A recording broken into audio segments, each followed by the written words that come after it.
La cuisine au Moyen-Âge est le reflet des profondes inégalités sociales qui marquent la période, allant du 5e au 15e siècle. Au cours de cette longue époque, la société médiévale est divisée en 3 grands ordres, la noblesse, le clergé et les paysans. Chacun de ces groupes possède ses propres habitudes alimentaires, influencées par sa position sociale, son accès aux ressources et ses obligations religieuses. Tandis que les nobles se délectent de viande, de gibier et d'épices précieuses, les paysans se contentent de repas plus modestes à base de pain, de légumes et de légumineuses. Les différences alimentaires reflètent donc les hiérarchies sociales et renforcent les distinctions entre les classes. L'objectif de cette vidéo est de plonger dans les spécificités de la cuisine médiévale, en explorant non seulement les ingrédients qui composaient les repas à cette époque, mais aussi les techniques de préparation, les ustensiles utilisés et la culture alimentaire propre à chaque classe sociale. Nous verrons comment les pratiques culinaires étaient influencées par les saisons, la religion et l'accès aux ressources, et comment la cuisine médiévale a évolué au fil des siècles pour poser certaines bases de la gastronomie moderne. Bon visionnage.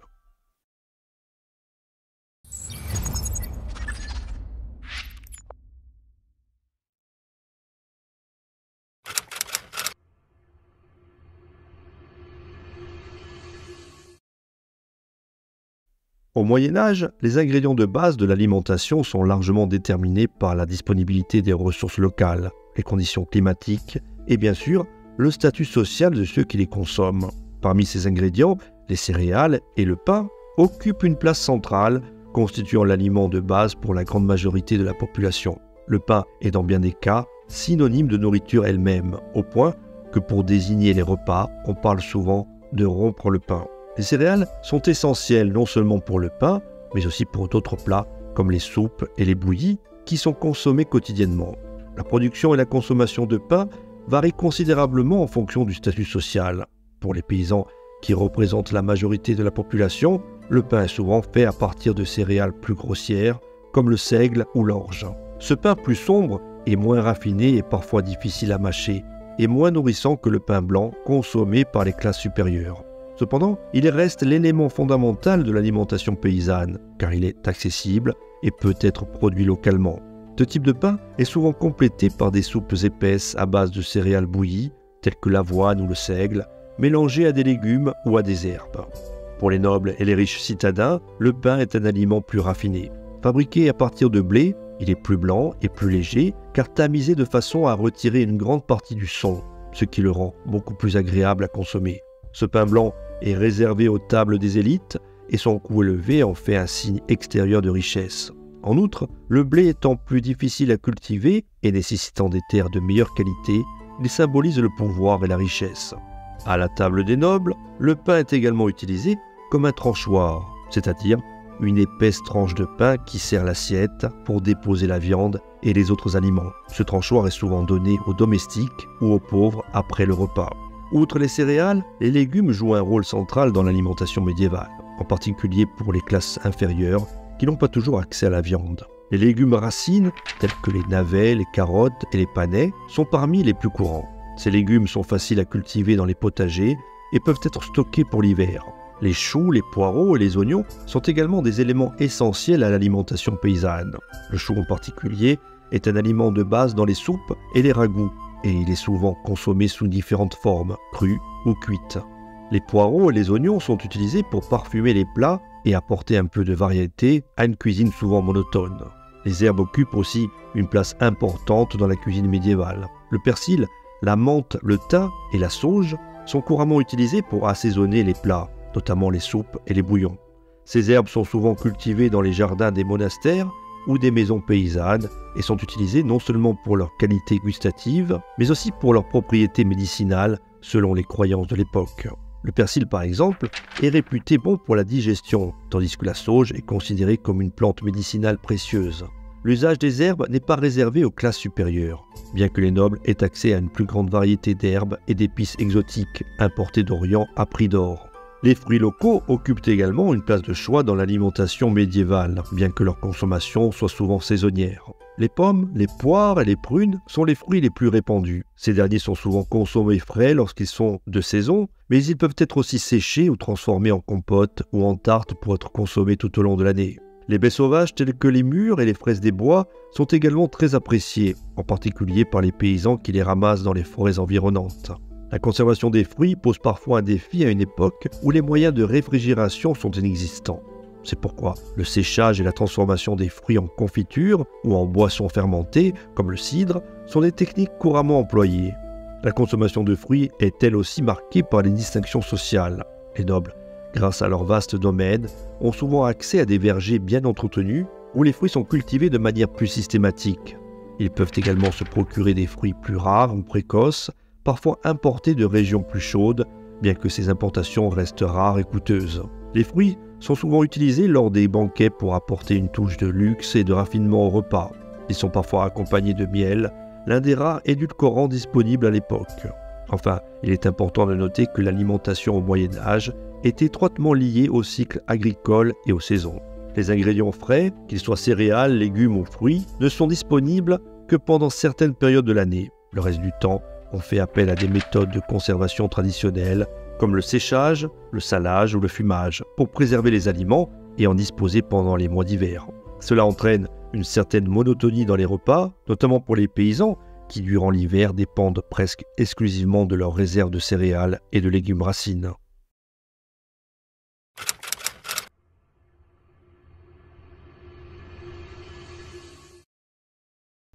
Au Moyen-Âge, l'alimentation en protéines dépend étroitement du statut social, de la géographie et des préceptes religieux qui encadrent la vie quotidienne.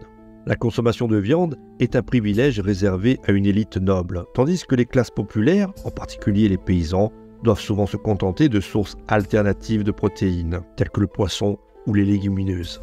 Le régime alimentaire médiéval est également profondément influencé par le calendrier religieux, qui impose des périodes de restriction alimentaire, notamment les jours dits maigres, où la viande est interdite. Ces différences témoignent des inégalités sociales qui caractérisent la société médiévale. La viande en particulier est un symbole de richesse et de pouvoir. Les nobles, qui possèdent de vastes terres et des droits exclusifs sur la chasse, ont un accès quasi illimité au gibier, comme le cerf, le sanglier et le lièvre. Ces viandes de prestige, rarement consommées par les classes inférieures, sont au cœur des banquets et des festins organisés par l'aristocratie. La chasse, au-delà de son rôle utilitaire, est également un sport et une démonstration de force pour les seigneurs médiévaux. La viande de gibier, souvent rôtie à la broche ou servie avec des sauces épicées, est un mets de choix qui permet d'afficher son statut et sa supériorité sociale. La chasse est strictement encadrée par des lois et seuls les nobles ont le droit de chasser sur leurs terres, rendant l'accès au gibier quasiment impossible pour les paysans, à moins de s'adonner au braconnage, puni sévèrement. Cependant, tous les nobles ne consomment pas uniquement du gibier. Le bétail, notamment le bœuf et le porc, occupe également une place importante dans l'alimentation des classes supérieures. Le porc est l'un des animaux les plus élevés car il est facile à nourrir et fournit non seulement de la viande, mais aussi de la graisse, précieuse pour la cuisson et la conservation des aliments.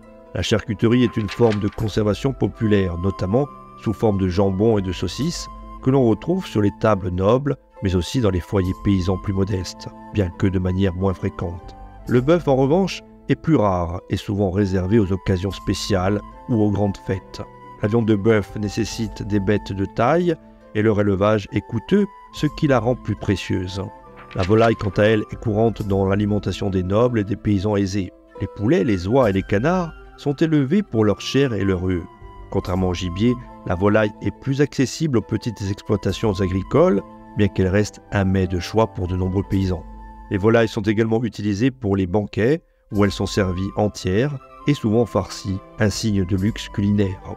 Les bouchers jouent un rôle clé dans la vie urbaine du Moyen-Âge, fournissant de la viande aux citadins. Ils sont chargés d'abattre les animaux et de vendre les différentes parties, chaque classe sociale ayant accès à des coupes spécifiques. Les morceaux les plus nobles sont réservés aux riches, tandis que les parties moins prisées, comme les abats, sont consommées par les plus pauvres. Le poisson occupe une place tout aussi importante dans l'alimentation médiévale, en grande partie à cause des règles imposées par l'Église. En effet, la religion chrétienne interdit la consommation de viande lors des jours maigres, qui inclut non seulement tous les vendredis, mais aussi des périodes plus longues, comme le carême. Pendant ces périodes, le poisson devient la principale source de protéines pour les populations des nobles jusqu'aux paysans. Le poisson d'eau douce est abondant, surtout pour ceux vivant près des rivières et des lacs. La carpe, le brochet et l'anguille sont parmi les espèces les plus consommées. Le poisson est souvent cuit en ragoût ou frit, mais les plus riches préfèrent le servir avec des sauces complexes à base d'épices pour masquer parfois l'odeur du poisson qui a voyagé. Pour répondre à la demande en poisson, surtout dans les régions éloignées des côtes et des cours d'eau, les techniques de conservation se sont développées. La salaison et le fumage sont des méthodes largement utilisées pour préserver le poisson, en particulier la morue, qui devient une denrée importante dans le commerce à longue distance. La morue salée est un aliment essentiel pour les périodes de jeûne, car elle peut être transportée sur de longues distances et conservée pendant des mois. Elle est ensuite réhydratée et cuisinée sous différentes formes, bien que son goût reste relativement simple. Les marchands de poissons jouent un rôle crucial dans les villes et les villages, assurant un approvisionnement régulier en poissons, même dans les régions éloignées. Si la viande et le poisson sont des symboles de richesse et de statut, la majorité des paysans ne peuvent se permettre d'en consommer régulièrement. C'est pourquoi les légumineuses telles que les pois, les fèves et les lentilles sont une source essentielle de protéines pour les classes populaires. Ces plantes sont faciles à cultiver, même pour des terres pauvres, et peuvent être stockées pendant l'hiver, ce qui en fait un aliment de base pour les paysans.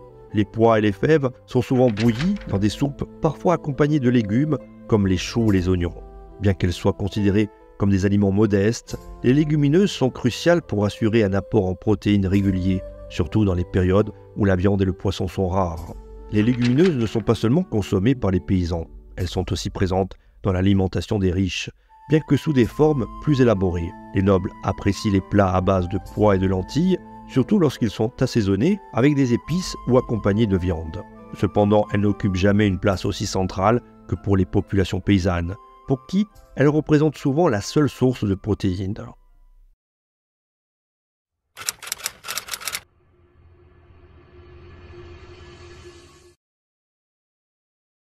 Au Moyen-Âge, la quête des saveurs exotiques et la maîtrise des goûts occupent une place centrale dans la vie culinaire des élites, tandis que la majorité de la population se contente d'une alimentation plus simple et locale. Les épices, particulièrement celles venant de l'Orient, ne sont pas seulement des ingrédients utilisés pour améliorer les plats, elles symbolisent également un statut social, un signe de richesse et de raffinement pour ceux qui peuvent se le permettre. Dans une époque marquée par la monotonie des repas pour les classes laborieuses, l'introduction d'épices et de saveurs sucrées dans l'alimentation des nobles crée un contraste frappant avec les pratiques alimentaires populaires. Les épices sont probablement les denrées les plus précieuses et convoitées parmi les ingrédients utilisés au Moyen-Âge. Importées des contrées lointaines comme l'Inde, la Chine ou les îles des épices, elles arrivent en Europe à travers des routes commerciales complexes, parcourant des milliers de kilomètres avant de parvenir sur les tables des riches seigneurs. Le poivre, par exemple, est l'une des épices les plus populaires, largement utilisée pour rehausser le goût des viandes et des poissons. Originaire de l'Inde, il arrive en Europe grâce aux marchands arabes qui en contrôlent longtemps le commerce. Le poivre est si précieux qu'il est souvent utilisé comme monnaie d'échange et il figure parfois dans les inventaires des biens des familles nobles comme un trésor à part entière. En plus du poivre, d'autres épices orientales trouvent une place de choix dans les cuisines nobles. La cannelle, provenant de l'Asie du Sud-Est, est appréciée pour son arôme sucré et chaud, souvent utilisée dans les desserts ou dans les plats salés et raffinés. Elle est également un symbole de prospérité et sa rareté en fait un produit de luxe. Le gingembre, autre épice prisée, est utilisé pour une grande variété de plats en raison de ses propriétés médicinales supposées et de sa capacité à relever la saveur des aliments. De même, la muscade, le clou de girofle et le safran sont des épices prisées, chaque grain au filament d'or rouge étant chéri pour sa capacité à colorer et parfumer les plats. Ces épices sont souvent conservées dans des coffrets luxueux, montrant la précaution que prennent les riches familles à en gérer les quantités précises. Le commerce des épices est dominé par les grands marchands européens, en particulier ceux de Venise, qui contrôlent une grande partie du commerce maritime entre l'Orient et l'Occident. Ces marchands amassent des fortunes considérables grâce à la vente de ces produits exotiques, contribuant ainsi à l'essor des grandes villes marchandes de l'époque, où les épices deviennent l'objet de transactions sophistiquées. L'accès à ces ingrédients rares est limité aux plus riches, et leur usage dans la cuisine médiévale est souvent un moyen d'afficher son statut social. Plus les plats sont épicés, plus cela indique que celui qui les consomme appartient à l'élite, capable de s'offrir des produits venus d'au-delà des mers. Cependant, si les épices sont particulièrement prisées dans les banquets royaux et seigneuriaux, leur usage dépasse la simple dimension culinaire. En effet, dans le cadre médiéval, les épices sont également associées à des croyances médicinales. On leur prête des vertus curatives capables de réchauffer le corps et de combattre certains maux en fonction des théories médicinales héritées de l'Antiquité. Les médecins médiévaux, inspirés par les écrits grecs et arabes, recommandent souvent l'usage d'épices dans les régimes alimentaires des malades, estimant que leur chaleur intrinsèque permet de rétablir les humeurs du corps. Ainsi, les épices ne servent pas uniquement à améliorer le goût des plats, mais aussi à garantir, selon les croyances de l'époque, la santé et le bien-être de ceux qui les consomment. Si les épices sont les stars incontestées des cuisines nobles, le sucre tel qu'on le connaît aujourd'hui est encore une rareté au Moyen-Âge. Il est initialement introduit en Europe par les Arabes, qui le cultivent dans le bassin méditerranéen, notamment en Sicile et en Andalousie.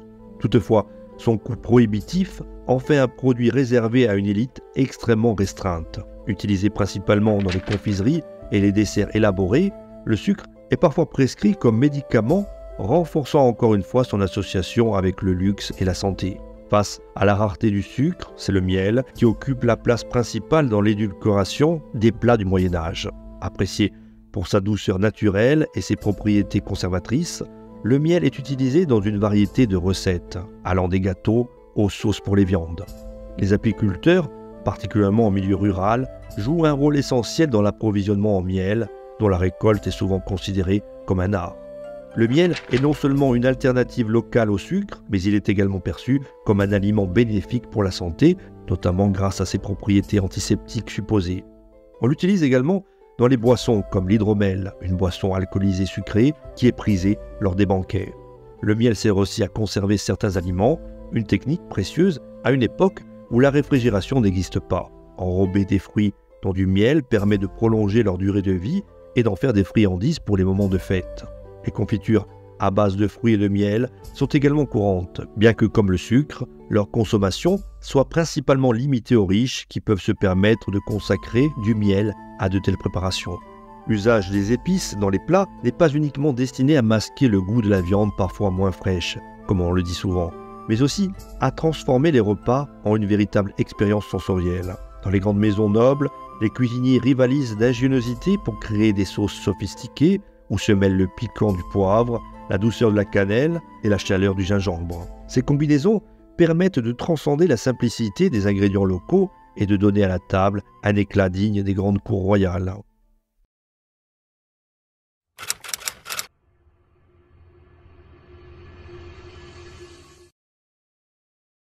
Au Moyen-Âge, la cuisine revêt une importance cruciale dans la vie quotidienne, tant pour la survie que pour la démonstration du statut social. Les méthodes de préparation culinaire ainsi que les ustensiles utilisés témoignent de l'ingéniosité et de la capacité des cuisiniers médiévaux à tirer le meilleur parti des ingrédients disponibles. Que l'on soit dans un château ou dans une modeste chaumière, la manière de cuisiner et les outils employés varient en fonction du statut social, de la richesse et des coutumes locales. Pourtant, certaines modes de cuisson et ustensiles se retrouvent dans toute l'Europe médiévale, créant un cadre commun qui traverse les siècles. L'une des méthodes les plus courantes et symboliques de la cuisine médiévale est la cuisson à la broche. Ce mode de cuisson est particulièrement associé à la préparation de la viande, surtout dans les grandes demeures seigneuriales et les châteaux. La viande de bœuf, de porc ou encore le gibier est embrochée puis rôtie lentement au-dessus d'un feu ouvert. Ce processus, qui exige une surveillance constante, permet une cuisson homogène de la viande tout en préservant son jus et en lui conférant une saveur fumée appréciée des élites. La broche est manipulée par des valets ou des tourne-broche, souvent des jeunes garçons chargés de faire tourner manuellement l'instrument pour garantir une cuisson régulière. Cette tâche, bien que répétitive et ardue, est essentielle dans les cuisines des nobles où le prestige des repas repose souvent sur la qualité des viandes rôties. La cuisson à la broche est d'ailleurs l'une des principales attractions des banquets médiévaux, les grandes pièces de viande trônant au centre de la table, symbole de richesse et de pouvoir. Mais tous les plats ne sont pas cuits à la broche. Dans les cuisines plus modestes, et même dans celles des grands châteaux, le pot-au-feu est une autre méthode de cuisson essentielle. Ce mode de préparation consiste à faire mijoter de la viande, des légumes et des herbes dans une grande marmite remplie d'eau, souvent accrochée au-dessus du foyer. La longue cuisson permet d'attendrir les viandes et de libérer les saveurs des légumes, créant des soupes et des ragoûts nourrissants et faciles à partager. Le pot-au-feu, avec ses variations régionales, est un plat de base pour les paysans et les artisans qui ne peuvent se permettre le luxe d'une grande variété de viandes. Les soupes souvent épaissis avec des céréales comme l'orge ou le seigle, constituent une grande partie de l'alimentation des classes populaires, particulièrement en hiver, lorsque les légumes frais se font rares. Ce mode de cuisson lent et à basse température permet également de préserver le peu d'ingrédients disponibles en maximisant les nutriments et les saveurs. Outre la cuisson à la broche et le pot-au-feu, le four joue un rôle central dans la cuisine médiévale. Les fours sont principalement utilisés pour la cuisine du pain, un aliment de base dans presque toutes les strates de la société. Le pain que l'on retrouve sous différentes formes et qualités est cuit dans des fours à bois, construits en pierre ou en terre cuite.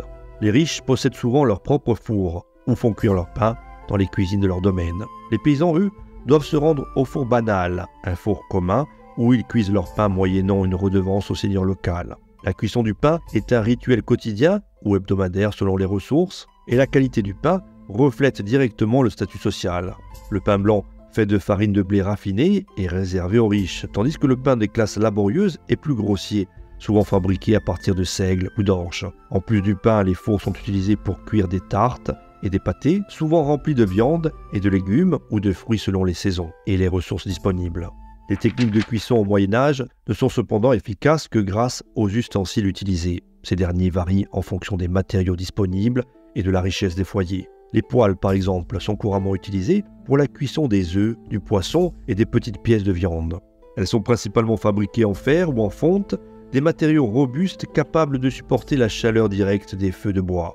Les plus riches utilisent des poêles en cuivre, un matériau coûteux qui permet une meilleure répartition de la chaleur, mais qui nécessite un entretien plus fréquent pour éviter l'oxydation. Le cuivre est prisé dans les grandes cuisines nobles, où l'apparence des ustensiles est aussi importante que leur fonctionnalité. Le mortier, un autre ustensile indispensable, est utilisé pour broyer les herbes, les épices et parfois même les graines. Fabriqué en bois, en pierre ou en métal, il est un outil polyvalent essentiel pour préparer les sauces, les marinades ou les mélanges d'épices qui agrémentent les plats. Le broyage dans un mortier permet de libérer les arômes et les huiles essentielles des ingrédients, intensifiant ainsi les saveurs des plats. Cette technique est particulièrement utilisée dans les cuisines nobles, où les épices précieuses et coûteuses sont soigneusement dosées et broyées pour être ajoutées aux sauces et aux plats de viande. Les différences sociales se reflètent également dans les matériaux des ustensiles utilisés. Dans les foyers paysans, les ustensiles sont principalement en bois, un matériel abondant et peu coûteux. Les cuillères, spatules et plats en bois sont omniprésents et leur simplicité reflète les moyens limités des familles rurales. Le bois est pratique et résistant, mais il ne supporte pas aussi bien la chaleur que le fer ou le cuivre. Dans les cuisines seigneuriales, en revanche, les ustensiles en métal, tels que le fer et le cuivre, sont beaucoup plus courants. Le fer utilisé pour les poêles et les marmites est durable et polyvalent, tandis que le cuivre, bien que plus délicat à entretenir, est apprécié pour sa capacité à distribuer uniformément la chaleur. Les riches possèdent également des ustensiles de cuisine en étain ou en argent, utilisés principalement pour servir les plats lors des banquets et des festins. Ces matériaux précieux, bien qu'inutilisables pour la cuisson, sont des symboles de statut social et de richesse, et ils sont soigneusement entretenus et exposés lors des repas importants. Les ustensiles en or et en argent, notamment les couteaux et les couverts, sont des objets de prestige utilisés pour impressionner les invités et affirmer la position de la famille noble dans la hiérarchie sociale. La cuisson elle-même est indissociable de l'architecture des cuisines médiévales. Dans les châteaux et les grandes demeures, les cuisines sont souvent de vastes pièces situées à l'écart des autres espaces de vie pour éviter les incendies et limiter la propagation de la fumée. Les foyers ouverts y sont nombreux, permettant de cuire plusieurs plats à la fois. Des cheminées imposantes, parfois suffisamment grandes pour qu'un cuisinier y tienne debout, sont essentielles pour évacuer la fumée. Les grandes cuisines disposent également de fours en pierre, spécialement conçus pour la cuisson du pain et des tartes. Ces fours, construits à même les murs, sont chauffés à l'aide de bois avant d'y insérer la pâte à cuire. En revanche, dans les foyers paysans, la cuisine se limite souvent à une seule pièce, servant à la fois d'espace de vie et de cuisson. Le foyer est central et tous les repas sont cuits au-dessus d'un feu ouvert. Les maisons plus modestes n'ont pas de four, ce qui oblige les paysans à faire cuire leur pain dans des fours communs appartenant au seigneur ou à la communauté.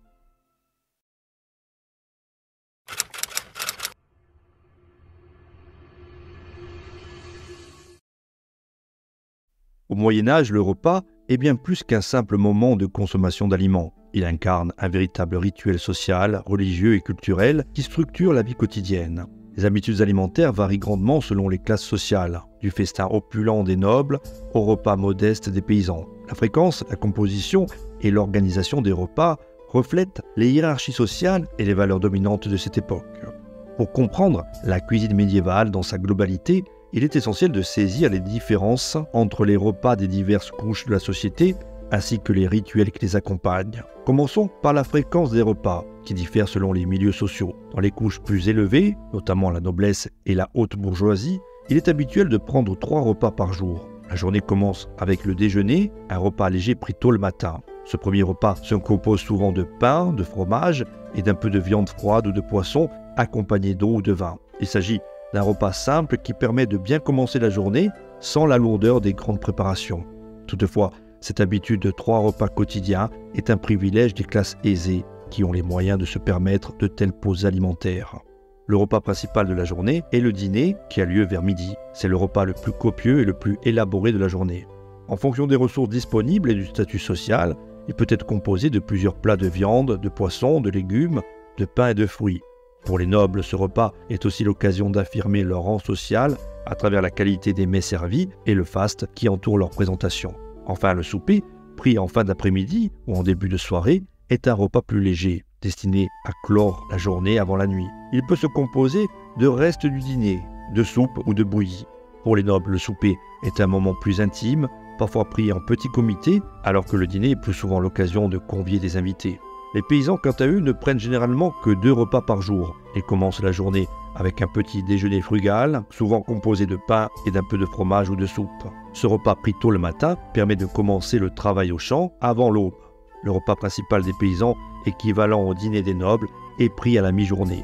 Il s'agit d'un moment de pause après les travaux agricoles du matin, permettant de reconstituer des forces pour l'après-midi. Le repas se compose principalement de pain, de soupe, de légumes et plus rarement d'un peu de viande ou de poisson. Les paysans prennent un second repas léger en fin de journée, avant la tombée de la nuit, souvent une simple bouillie ou une soupe. Cette simplicité et cette sobriété alimentaire reflètent leur mode de vie, centré sur le travail agricole et l'économie des ressources. Les repas des nobles sont bien plus que de simples moments alimentaires. Ils sont également des événements sociaux et culturels. Les banquets en particulier sont l'occasion de mettre en scène la puissance et la richesse de l'hôte. Organisés pour des occasions spéciales telles que des mariages, des victoires militaires ou des visites importantes, les banquets peuvent durer plusieurs heures, voire plusieurs jours, et comprennent une succession de plats somptueux. Ces festins suivent un ordre rigoureux avec plusieurs services, où l'on présente d'abord des plats légers, suivis de plats plus copieux et enfin des desserts. Chaque service est une occasion d'afficher l'abondance et la diversité des ressources de l'hôte, qu'il s'agisse de gibier, de poissons exotiques ou de pâtisseries complexes. La table des nobles est richement décorée pour ces occasions, avec des nappes brodées, des couverts en or et en argent et des tranchoirs. Ces derniers, comme on l'a vu, sont des morceaux de pain épais souvent utilisés comme assiette. Les tranchoirs servent à poser les viandes et autres plats avant d'être consommés. Après le repas, ces tranches de pain imbibées de sauce sont données aux serviteurs ou aux pauvres dans un acte de charité. Le banquet est également une occasion de divertissement avec la présence de troubadours, de jongleurs et d'autres artistes qui animent le repas. Le spectacle fait partie intégrante du rituel du banquet, renforçant ainsi le prestige et l'importance de l'événement.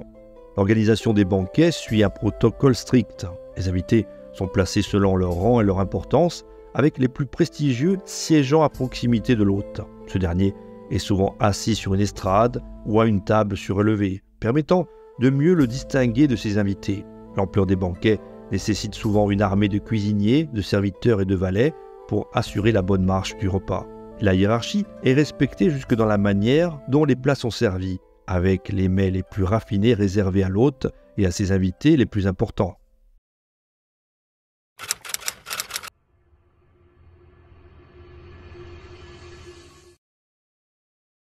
Au Moyen-Âge, la religion chrétienne exerce une influence profonde et omniprésente sur la vie quotidienne, y compris sur les pratiques alimentaires.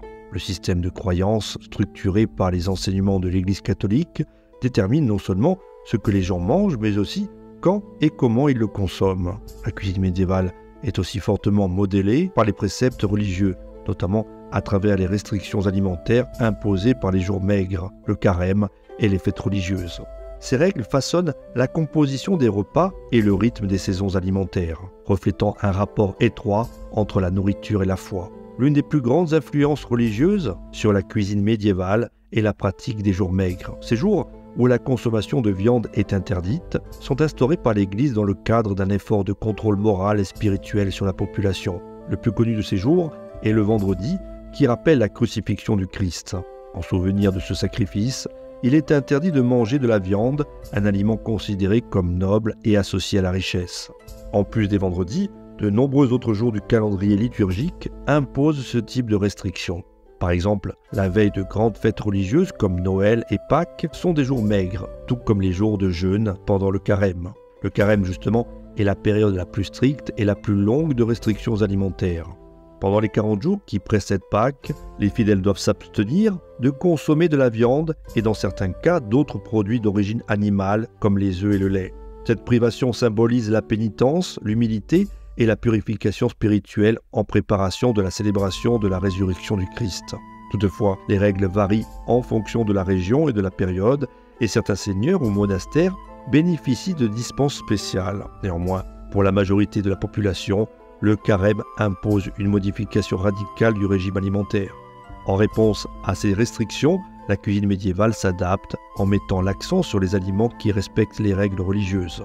Le poisson, par exemple, devient un ingrédient central dans les repas des jours maigres. Les rivières, les lacs et les mers offrent une grande variété de poissons tels que la carpe, l'anguille, le brochet et la truite. Dans les régions côtières ou proches des grands cours d'eau, le poisson frais est largement consommé.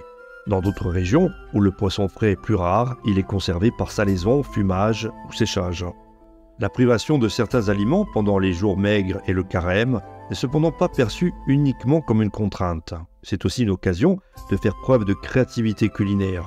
Les cuisiniers des cours nobles rivalisent d'ingéniosité pour créer des plats élaborés qui respectent les restrictions religieuses tout en restant raffinés et attrayants. Par exemple, les pâtés de poisson, les terrines et les bouillies de légumes sont souvent magnifiés par l'ajout d'épices exotiques importées d'Orient, comme le poivre, le gingembre ou la cannelle. Le raffinement des plats maigres dans les grandes maisons nobles contraste fortement avec la sobriété des repas paysans où l'accès aux produits de luxe est limité. L'influence religieuse sur la cuisine médiévale ne se limite pas aux interdictions alimentaires. Elle se manifeste également à travers l'importance des repas festifs, en particulier lors des grandes fêtes religieuses comme Noël et Pâques. Ces célébrations marquent des moments de joie, de partage et d'abondance où la nourriture joue un rôle central. Contrairement aux jours maigres, ces jours de fête sont l'occasion de rompre les jeûnes et de se régaler de mets riches et variés. À Noël par exemple, les tables des nobles et des bourgeois sont garnies de viande rôtie, de pâté, de volaille et de gâteaux épicés. Le cochon de lait rôti, souvent servi entier, est un plat particulièrement prisé lors des festins de Noël. Dans les maisons les plus riches, des pièces montées élaborées sont créées pour impressionner les convives, parfois sous la forme de châteaux ou d'animaux exotiques. La nourriture devient ainsi un symbole de la célébration de la naissance du Christ, mais aussi un moyen pour les familles aisées d'affirmer leur statut social. Pâques, qui marque la fin du carême, est également une fête où la nourriture joue un rôle symbolique fort. Après les 40 jours de privation, le repas pascal est l'occasion de réintroduire la viande, les œufs et les produits laitiers dans l'alimentation. Les œufs, symbole de résurrection et de renouveau, occupent une place centrale dans les repas de Pâques. Dans certaines régions, il est d'usage de peindre et de décorer les œufs, une tradition qui remonte à cette époque. Les agneaux, symbole du Christ sacrifié, sont également consommés lors des repas de Pâques, souvent sous forme de gigots rôtis. Les fêtes religieuses ne sont pas seulement des moments de consommation, mais aussi des occasions de partage et de charité. Dans les grandes maisons, il est courant de distribuer des restes de festin ou de préparer des repas spécifiques pour les pauvres. L'acte de nourrir ceux dans le besoin pendant les fêtes religieuses est perçu comme un devoir chrétien, renforçant les liens de communauté et de solidarité.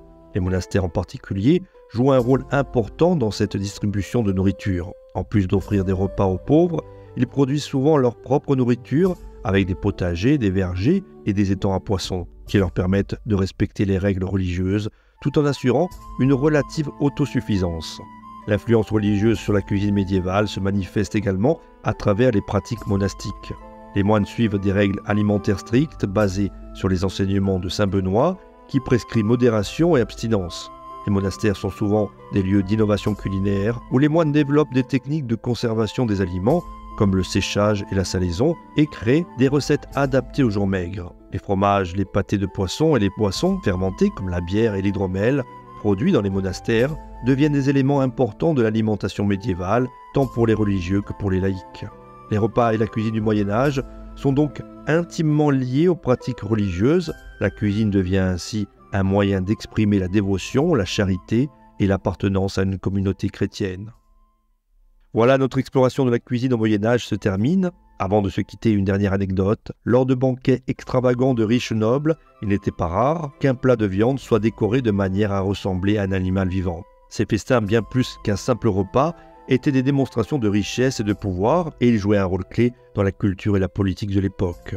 Quoi qu'il en soit, si vous avez apprécié cette vidéo, n'hésitez pas à soutenir la chaîne via Tipeee ou en utilisant le bouton merci juste en dessous de cette vidéo. Merci de votre soutien et à très bientôt, ou bien à tout de suite, si vous décidez de regarder une autre vidéo de la chaîne.